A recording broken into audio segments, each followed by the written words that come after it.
La Coupe du monde de football est toujours un moment très particulier et durant cette période de frénésie, les émissions consacrées à la compétition sont souvent très suivies.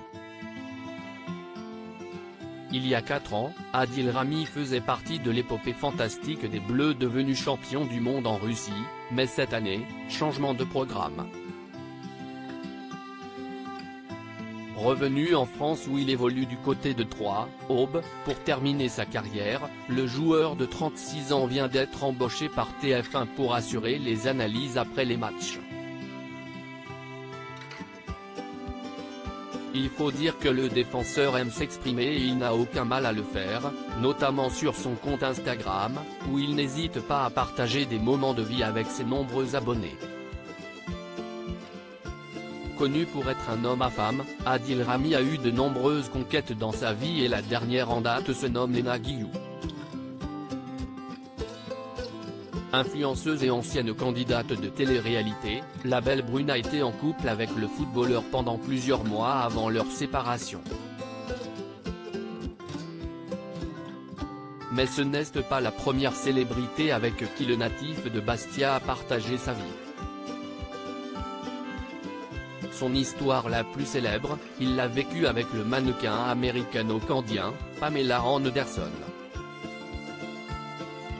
Il rencontre l'ancienne sirène d'Alerte à Malibu en juin 2017 et durant 2 années, ils vont vivre une belle et très médiatisée histoire d'amour, qui va malheureusement plutôt mal se terminer.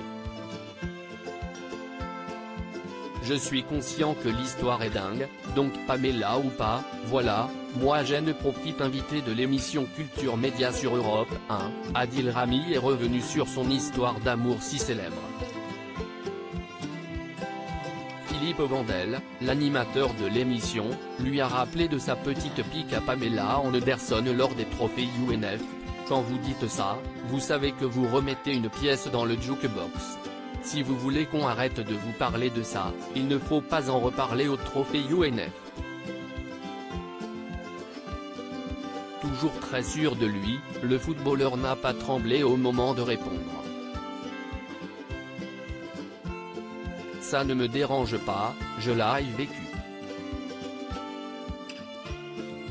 Je suis conscient que l'histoire est dingue, donc Pamela ou pas, voilà, moi j'en profite. L'aventure est passée et je n'ai ne veux à personne, donc si est de l'autodérision, si est de l'humour. Et pour moi, tant qu'on rigole et qu'on kiffe, voilà, a-t-il conclu.